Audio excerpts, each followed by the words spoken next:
Hello my dear students. तो चलो आज देखते हैं हमारा चैप्टर सम नेचुरल फिनोमिना। सबसे पहले इसमें आएगा हमारा इलेक्ट्रिक चार्ज। इलेक्ट्रिक चार्ज होता क्या है, चलो उसे देखते हैं पहले। Electric charge is a property of matter that causes attraction और रिपल्शन। मतलब ये एक प्रॉपर्टी है मैटर की जो क्या कॉज करती है, या तो अट्रैक्शन, दो जो चीजें हैं उनको पास लेके आते हैं, या रिपल्शन, उनको एक दूसरे से ऑपोजिट डायरेक्शन में कर देती है। Clear? Objects acquire charge mainly by rubbing friction. और ये एक्वायर कैसे करते हैं, कैसे वो करते हैं ना, ये करते हैं रबिंग फ्रिक्शन से, मतलब एक दूसरे को घिस। Clear? For example plastic comb rubbed with a dry hair attract small paper bits. चाहे तो इसको प्लास्टिक कॉम से कर लो, चाहे प्लास्टिक स्केल से कर लो। ये वाली चीज हम सब ने अपने बचपन में की है कि स्केल को लिया और अपने सर पे ऐसे रब किया और फिर छोटे छोटे पेपर की बिट्स को उठाने की कोशिश की। अगर अभी तक आप लोगों ने ये वाली चीज नहीं की है तो अभी उसको जरूर ट्राई करके देखना। आपको पता चलेगा कि रब करने के बाद वो जो छोटे छोटे पेपर के टुकड़े हैं वो कैसे ऊपर आ जाते हैं। क्लियर? उसके बाद है हमारी स्टैटिक इलेक्ट्रिक चार्ज। सबसे पहले तो स्टैटिक का मतलब समझो, मतलब एक ही जगह रुके, इधर उधर ना हिले। क्लियर? और charges produced by rubbing are called static electric charges. अभी अभी हमने देखा इलेक्ट्रिक चार्जेस कैसे होते हैं, कुछ चीजें रब करके बाय रबिंग फ्रिक्शन। वही इसकी डेफिनेशन बन गई कि charges produced by rubbing are called static electric charges. फिर they remain on the surface and do not move freely. अभी अभी मैंने बताया था स्टैटिक है तो फ्रीली मूव इधर उधर नहीं करेगी, एक ही जगह रहेगी surface. Static charges produces electrostatic force. और जो हमारे स्टैटिक चार्जेस होते हैं वही क्या प्रोड्यूस करते हैं, इलेक्ट्रोस्टैटिक फोर्स। क्लियर? अब आगे चलते हैं।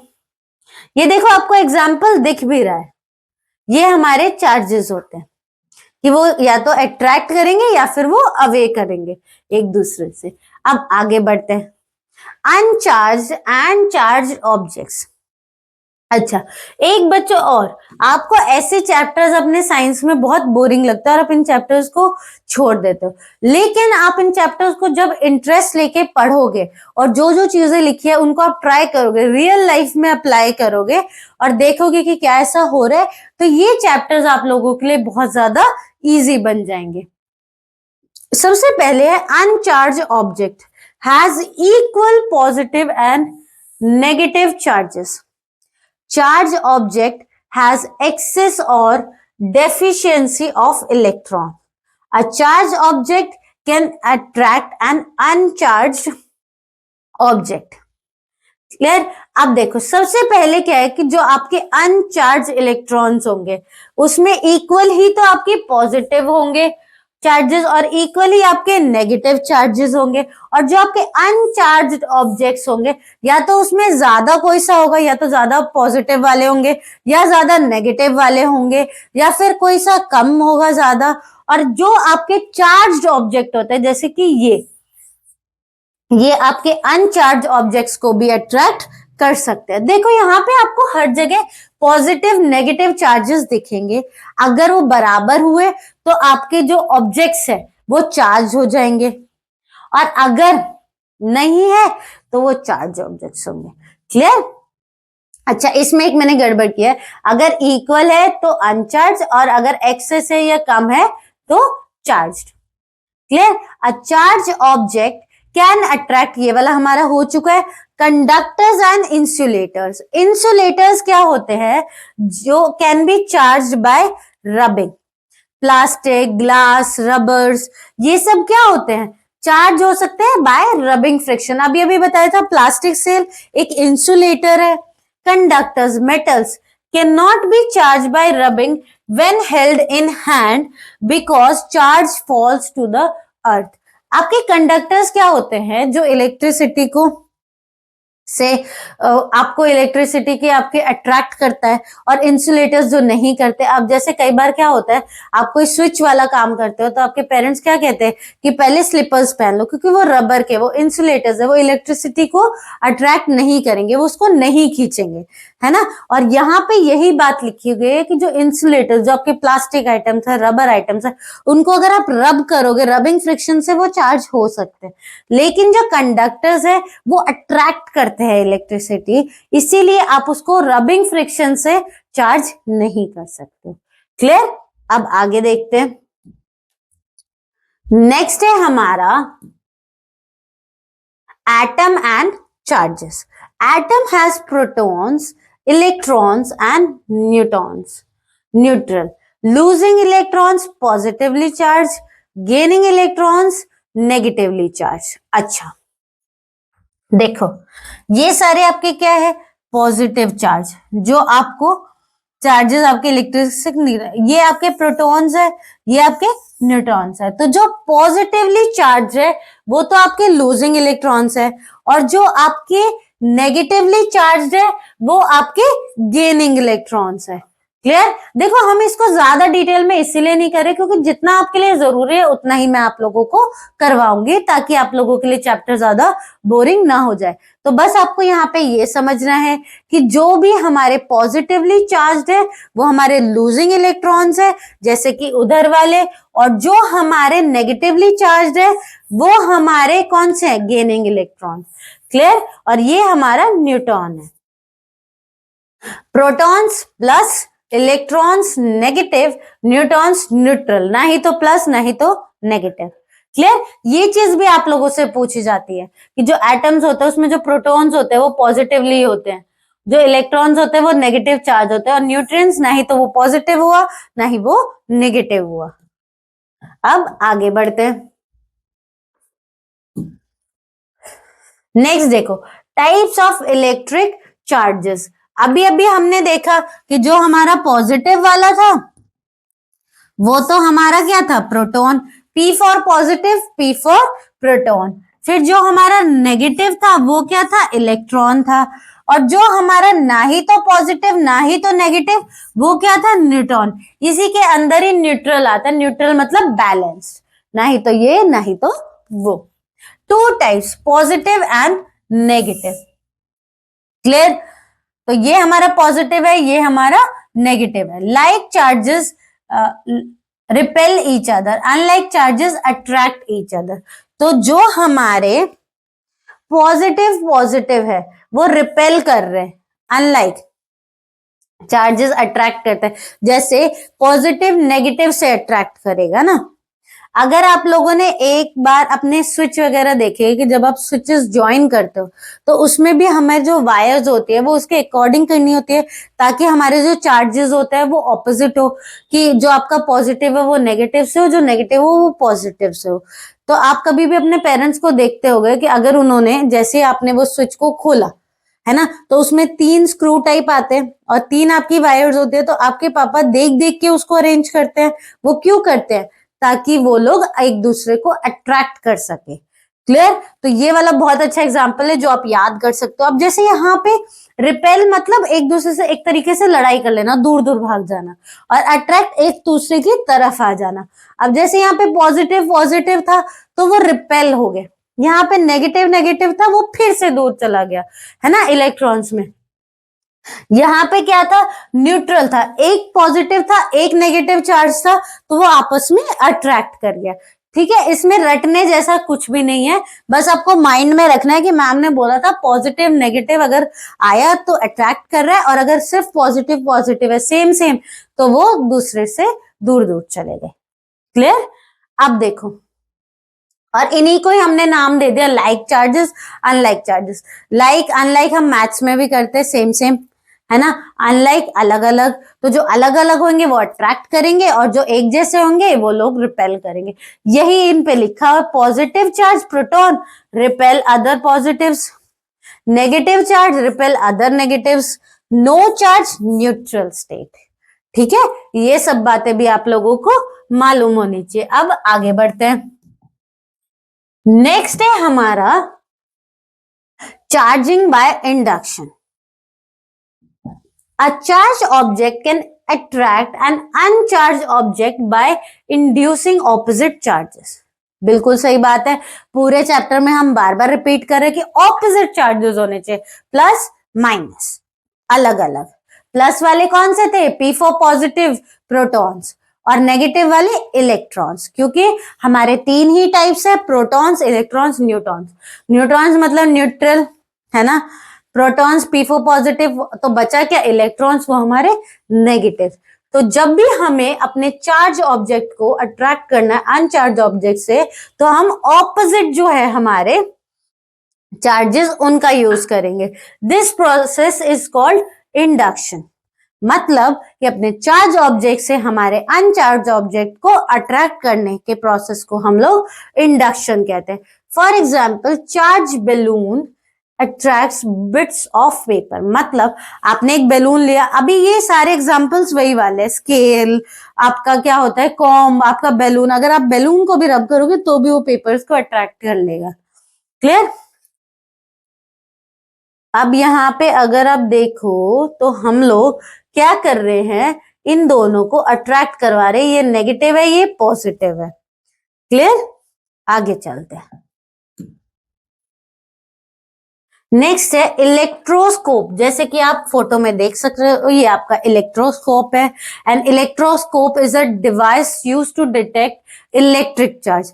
ये डिवाइस मदद करती है कि जो हमारी इलेक्ट्रिक चार्ज है वो क्या है, कितना है, कम है, ज्यादा है, right. Works on the principal that like charges repel. और ये किस प्रिंसिपल पे काम करता है? लाइक मतलब एक जैसे, प्लस प्लस, माइनस माइनस, क्या करते हैं? रिपेल करते हैं, एक दूसरे को दूर हटाते हैं।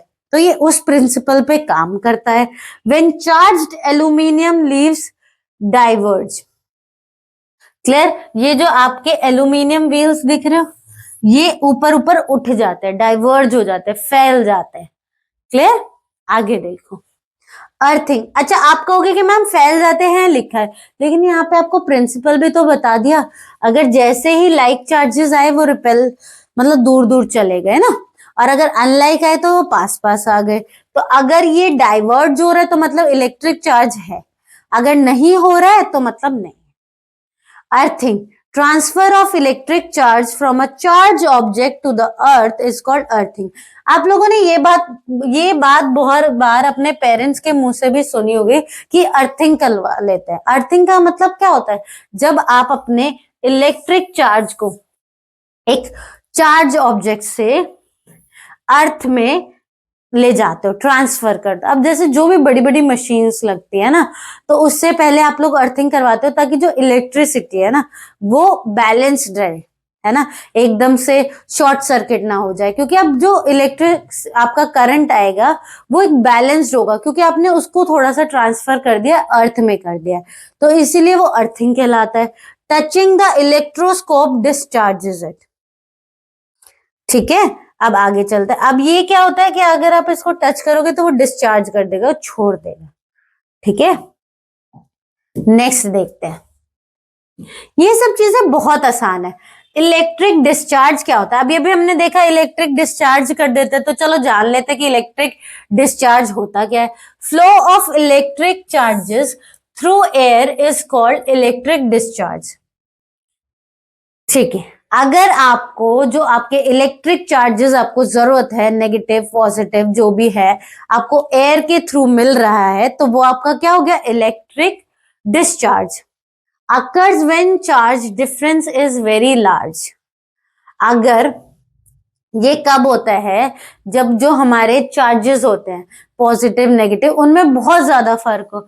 अगर आप यहाँ पे देखो, ब्लू वाला ज्यादा है, रेड वाला कम है, तो तभी हमारे एयर के थ्रू इलेक्ट्रिक जो डिस्चार्ज है वो होता है। और वो कैसे होता है? अर्थिंग की मदद से। क्लियर? आगे देखते हैं।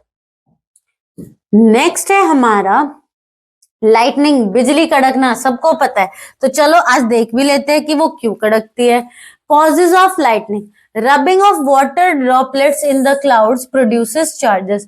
जो हमारे छोटे छोटे वाटर ड्रॉपलेट्स होते हैं बारिश के, जब वो बादल से रब होते हैं, अभी हम सिर्फ यही पढ़ रहे हैं रबिंग फ्रिक्शन वाली, तो जब बादलों से रब होते हैं तो आप वो क्या प्रोड्यूस करते हैं, चार्जेस प्रोड्यूस करते हैं। Upper part of the cloud becomes positively charge, lower part of the cloud becomes negatively charge. Simple सी बात है, पॉजिटिव चार्जेस भी मिल गए, नेगेटिव भी मिल गए, और दोनों मिला के क्या करेंगे, इलेक्ट्रिक चार्ज को अट्रैक्ट करेंगे, है ना। तो यहाँ पे क्या हो जाती है, आपकी लाइटनिंग हो जाती है। और ये याद रखना कि कौन से पार्ट में पॉजिटिवली चार्ज होते हैं, ऊपर की तरफ, नेगेटिवली नीचे की तरफ। इसको तो आप इस वे में भी याद रख सकते हो, ऊपर मतलब पॉजिटिव, नीचे मतलब negative. Clear. Discharge between clouds or between clouds and earth causes lightning। अब थोड़े बहुत तो जो आपके इलेक्ट्रिक चार्जेस है वो एयर में भी डिस्चार्ज हो रखे हैं और क्लाउड से भी हो रहे हैं, तो वो आपस में ज्वाइन बना के क्या कर देते हैं, लाइटनिंग कर देते हैं। Thunder, lightning heats air rapidly, sudden expansion of air produces thunder। Clear. तो आपकी जब लाइटनिंग जो है वो हवा को एकदम से गर्म कर देती है तो आपका थंडर होता है, और सडन एक्सपेंशन ऑफ एयर, हवा का एकदम से फैल जाना। लाइटनिंग हुई, हवा फैल गई, आप देखते हो बिजली भी कड़क रही है और तेज तेज आवाजें भी आ रही है बिजली कड़कने की, है ना। तो उस टाइम पे आपका क्या होता है, लाइटनिंग और थंडर होता है। नेक्स्ट देखते हैं हम अपना डैमेजेस फ्रॉम लाइटनिंग। अब जो ये बिजली कड़कती है इससे क्या क्या नुकसान होते हैं, है ना। तो इससे या तो लोगों को हर्ट होता है ना, वो मर भी सकते हैं, वो इंजर भी हो सकते हैं अगर उन पे गिर जाए। Can damage buildings, trees, power lines and appliances. तो जो बिजली कड़कना होता है वो हर किसी चीज को हार्म करता है। जैसे कि आप देख रहे हो यहाँ पे घर जल गया लाइटनिंग से, लोगों को भी चोट लग सकती है, वो मर भी सकते हैं, पेड़ भी जलते हैं। आपने देखा था बिजली गिर गई पेड़ जल गया, सुना है ऐसा बहुत बार पेरेंट्स के। तो ये सब डैमेजेस होते हैं जो लाइटनिंग मतलब बिजली कड़कने की वजह से होते हैं। क्लियर। आगे देखो, lightning conductor।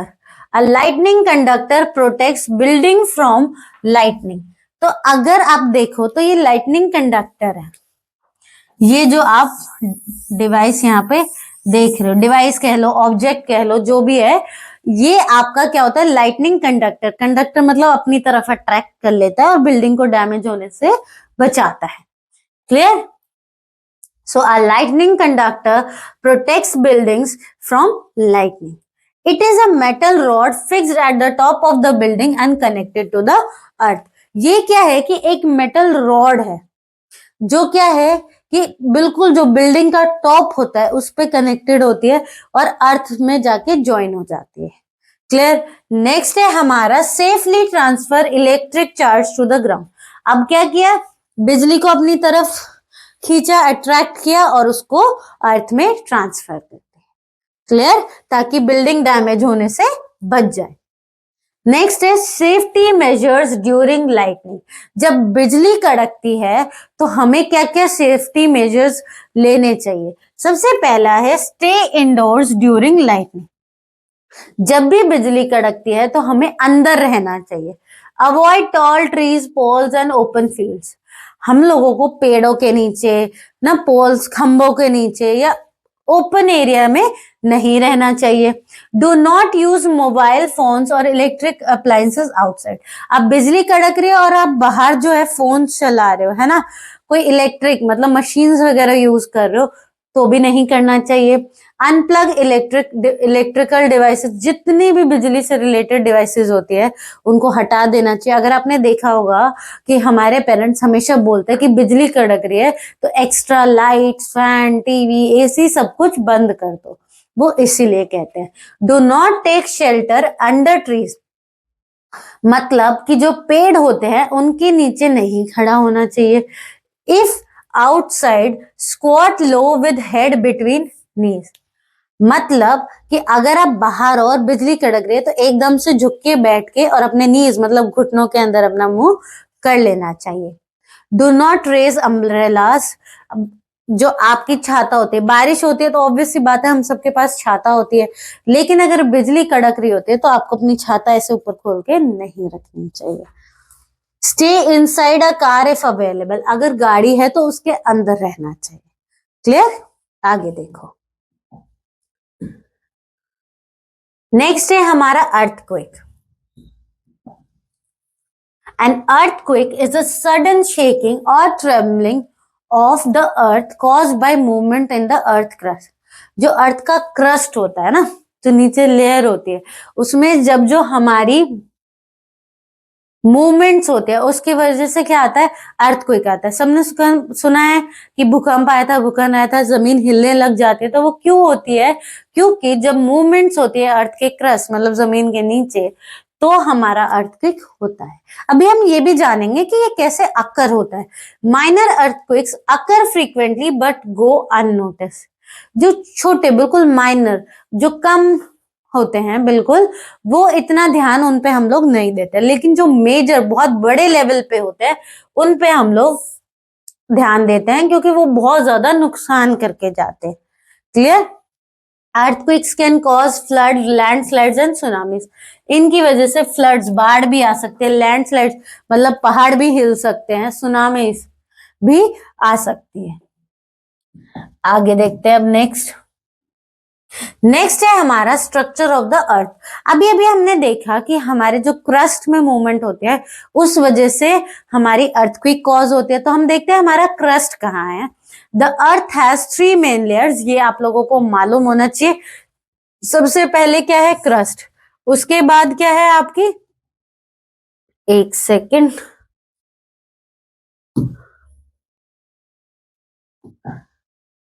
सबसे पहले आपकी क्या है? क्रस्ट, फिर क्या है? मेंटल, फिर क्या है? कोर। अगर मैं आप लोगों को बताऊं तो सबसे ऊपर आपकी क्रस्ट है, फिर आपकी मेंटल है, फिर आउटर और इनर कोर है। ठीक है? देखो, crust the outer most layer of the earth, जो लेयर के जस्ट, जो आपका अर्थ है उसके जस्ट नीचे है, वो आपकी क्या है? क्रस्ट है। Made up of large pieces of flat rocks called plates. बड़े बड़े पत्थरों के, जो फ्लैट पत्थर होते हैं उनसे बने होते हैं, उनको क्या बोलते हैं? प्लेट्स। अच्छा, अर्थक्वेक की डेफिनेशन में आप ये भी लिख सकते हो, movements of plates in the crust causes earthquake. Plates float on the semi molten metal and are always moving. ये प्लेट्स ना हमेशा मूव करती रहती है, और जब ये ज्यादा कर जाते हैं तो अर्थक्वेक बन जाता है। Movement of plates causes earthquake, अभी अभी मैंने बताया था, ये आपका फिलिप्स में भी पूछा जा सकता है। Mental, the middle layer of the earth mostly made up of dense solid rocks. Dense मतलब बहुत बड़े बड़े जो पत्थर होते हैं उनसे बना होता है। Some part contains hot molten rocks, lava like material. इसमें आपका लावा भी होता है, वॉल्केनो से लावा निकलता है, वो इसी में ही होता है। Core, the inner most layer of the earth, बिल्कुल नीचे वाली layer, made up of iron. Divided into outer core liquid iron होता है और इनर कोर सॉलिड आयरन होता है। हो सकता है आप लोगों से ये भी पूछ लिया जाए कि जो आपका लिक्विड आयरन होता है वो कहाँ होता है और सॉलिड आयरन कहाँ होता है। तो लिक्विड आयरन आपका आउटर कोर में होता है और आपका सॉलिड आयरन इनर कोर में होता है। क्लियर? आगे देखते हैं, हाउ अर्थक्वेक्स अकर। अभी अभी मैंने बताया था कि अर्थक्वेक्स के बारे में हम पढ़ेंगे कि वो होती कैसे। सबसे पहले the earth crust consist of moving tectonic plates. अगर हम अपने डायग्राम में देखें तो हमारी ये प्लेट्स कहाँ पे है? ये रही, ये हमारा क्रस्ट है अर्थ के जस्ट नीचे। यहाँ पे हमारी टेक्टोनॉमिक प्लेट्स होती हैं। Sometimes plates collide, slide और get stuck due to friction। अब कई बार क्या होती है, वो आपस में भिड़ जाती है ना? तो वो किस लिए होता है? फ्रिक्शन की मदद से। उसी टाइम पे आपके अर्थक्वेक होता है। When pressure becomes high, plates suddenly move, और जब उन पे ज्यादा प्रेशर आता है वो एकदम से मूव करना स्टार्ट करते हैं। This sudden release of energy causes vibrations called seismic waves. यहाँ पे आपका होगा सेस्मिक वेव्स, ये रही आपकी एस वेव्स। ये जो दिख रही है आप लोगों को, these vibrations cause shaking of the earth surface. अच्छा, अब इसको समझते हैं। जो आपका ये क्रस्ट है, इसमें आपके टेक्टोनिक प्लेट्स नाम की चीज होती है। जब वो आपस में भिड़ जाते हैं तो अब उनको अलग होना है, अब उन पे ज्यादा प्रेशर आ रहा है, फिर वो एकदम से अलग हो जाते हैं, और जो उसकी वजह से वाइब्रेशन होती है वो क्या होती है, सिस्मिक वेव्स वाली होती है। और यही वाइब्रेशन एकदम से अर्थ को शेक कर देते, हिला देते, वही हमारा अर्थक्वेक होता है, भूकंप होता है। क्लियर? आगे देखते हैं। नेक्स्ट है focus and epicentre. Focus and epicentre. पहली बात तो seismic focus, the point inside the earth where earthquake originates. तो सिस्मिक फोकस, अब आपको पता होना चाहिए कि जो आपका अर्थक्वेक है वो कहाँ से ओरिजिनेट होता है, वो आपके सिस्मिक फोकस से होता है। Epicentre, the point on the earth surface directly above the focus. Epicentre focus के जस्ट ऊपर होता है। Maximum damage occurs near the epicentre, और जो ये हमारा एपिसेंटर है, ज्यादातर जो नुकसान होता है वो इसी के पास होता है। क्लियर? आगे चलते हैं। Seismic zones, fault zones, weak areas of the earth's crust where earthquakes are more likely to occur। Seismic zones क्या होता है? अब देखो, छोटी सी बात है ना, इसको कनेक्ट करके अगर आप लोग पढ़ोगे, सेस्मिक वेव्स की वजह से अर्थक्वेक आता है, तो सेस्मिक जोन्स क्या होंगे? वीकर एरियाज होंगे जहां पे अर्थक्वेक सबसे ज्यादा आते होंगे। वही हमारे डेफिनेशन में लिखा हुआ है। In India earthquake prone regions include Kashmir, western and central Himalayas, north east India, Rann of Kutch, Rajasthan, Indo Gangetic plain, some parts of south India. तो ये हमारे अर्थक्वेक प्रोन एरियाज होते हैं। अब आगे चलते हैं। नेक्स्ट है सेस्मिक वेव्स। अभी अभी हम लोगों ने देखा था, waves generated due to an earthquake are called seismic waves. जो भी वेव्स हमारी किसकी वजह से होती है? अर्थक्वेक की वजह से होती है, वो सेस्मिक वेव्स होती है। अभी अभी हमने देखा था कि जब हमारे टेक्टोनिक नाम की प्लेट्स एक दूसरे से कोलाइड कर जाती है और उन पे प्रेशर आता है और उनको अलग अलग होना होता है, तो जो एनर्जी रिलीज होती है उससे सिस्मिक वेव्स क्रिएट होते हैं, और उसी की वजह से हमारा अर्थक्वेक होता है। इसीलिए तो ये हमारे यहाँ पे डेफिनेशन में है कि waves generated due to an earthquake are called seismic waves. They carry energy from the focus to the earth surface. ये हमारा फोकस है, इसके ऊपर जस्ट हमारा एपिसेंटर है। क्लियर? ये कुछ कुछ की टर्म्स आपको इस चैप्टर में मालूम होनी चाहिए। सिस्मोग्राफ, सिस्मोग्राम, एक चीज तो हमें याद आ गई है, समझ आ गई है कि सिस्मो आ रहा है तो मतलब अर्थक्वेक से रिलेटेड है। तो an instrument use to detect, record and measure vibrations caused by earthquake. अभी अभी मैंने बताया था, ऐसे ही आप लोगों को कनेक्ट करके पढ़ना है। जब भी हमारे सिस्मिक रिलेटेड वर्ड्स आएंगे, मतलब अर्थक्वेक से रिलेटेड बात हो रही है, क्रस्ट के अंदर जो मूवमेंट हो रही है उससे रिलेटेड बात हो रही है। और वही चीज है कि सेस्मोग्राफ क्या है? एक इंस्ट्रूमेंट है जो डिटेक्ट करता है, रिकॉर्ड करता है, मेजर करता है vibrations caused bye earthquakes. Consist of a pendulum and a vibrating rod. ये हमारी वाइब्रेटिंग रॉड है, इसमें हमारा, अच्छा, ये शायद हमारा सिस्मोग्राम का एग्जाम्पल है। The zigzag line drawn by seismograph shows intensity and duration of earthquake. अच्छा, ये आपका पेंडुलम दिख रहा है आपको, जब ये वाइब्रेट होता है with a pen rod, like with a vibrating rod with a pen, और उससे हमें पता चलता है, यहाँ पे रिकॉर्ड होता है, जो जिगजैग लाइन होती है जिसको हम सिस्मोग्राम कहते हैं, वो हमारी बताती है कि अर्थक्वेक कितना है, कितना बड़े लेवल पे है, कितना कम लेवल पे है। क्लियर? तो सिस्मोग्राफ एक इंस्ट्रूमेंट है। सिस्मोग्राम, यहाँ पे जो प्रिंट हो रहा है, ये आप देख रहे हो जिगजैग लाइन, ये इंटेंसिटी बताती है कि अर्थक्वेक की कितनी है। क्लियर? अब आगे चलते हैं। Richard scale used to measure the magnitude of an earthquake. ये आप देख पा रहे हो, ये आपका रिचर्ड स्केल है, developed by Charles Richter 1935। It is not a linear scale. ये जो है, ये आपके अर्थक्वेक का मैग्नीट्यूड बताता है कि वो कितना है। है ना। और ये किसने किया था, डेवलप चार्ल्स रिचर। ये भी आप लोगों के एमसीक्यू या फिलअप में पूछा जा सकता है। Each increase of 1 unit means 10 time increase in strength, much more energy release. अब जितना भी ये इसकी यूनिट बढ़ती चली जाती है तो उससे क्या होता है कि 10 टाइम्स इंक्रीज हुई है उसकी स्ट्रेंथ, उस ज्यादा एनर्जी रिलीज हो रही है। Effects based on magnitude, up to 4 mild है, 5 to 6 डेंजरस है, 7 and above highly destructive. Clear. Next देखो, volcanic activity and earthquake. Earth tremors can also occur due to volcanic eruptions. Gases under higher pressures escape during eruption. This causes strong vibrations of the earth. अब यहाँ पे क्या, अभी अभी हमने देखा था जो मेंटल वाला एरिया था वहां पे लावा होता है, और जब ज्यादा ट्रेमोर्स होते हैं, वोल्केनिक इरप्शंस होते हैं, तो जो हमारा लावा है वो बाहर आ जाता है, इसकी वजह से वाइब्रेशन भी होती है। ठीक। नेक्स्ट देखो, protection against earthquake, safety measures before an earthquake, construction earthquake resistant buildings, मतलब जहां पे हमें ऐसी बिल्डिंग्स बनानी चाहिए जिससे अर्थक्वेक से कोई फर्क ना पड़े। Use light materials like would और मड इन सेस्मिक जोन्स। सेस्मिक जोन्स हमने देखे थे, जहां पे सबसे ज्यादा आपके अर्थक्वेक्स आते हैं, वहां पे हम लोगों को वुड और मड जैसे लाइट मटेरियल्स यूज करने चाहिए। Fix cardboard shelves and mirrors firmly to the walls, ज्यादा फर्मली लगाने चाहिए।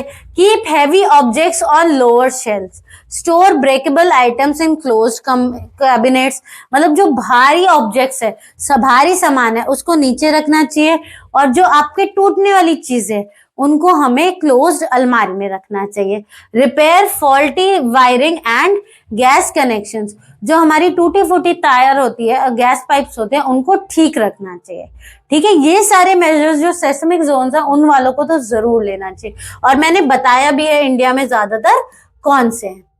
Safety during and earthquake, if you are indoors, stay inside, take shelter under a strong table or desk, stay away from winding and heavy objects. अंदर रहो, table के नीचे अपना shelter लो, फिर आप लोग खिड़की वगैरह से या भारी सामान से दूर रहो, बाहर हो तो एक ओपन एरिया में चले जाओ। Stay away from buildings, trees, poles and power line. If you are driving, stop the vehicle away from the bridge, trees and building. अगर आप ड्राइव कर रहे हो तो जो पेड़ होते हैं, बिल्डिंग्स होते हैं, आपके हाईवेज होते हैं, उनसे दूर रखें अपनी गाड़ी।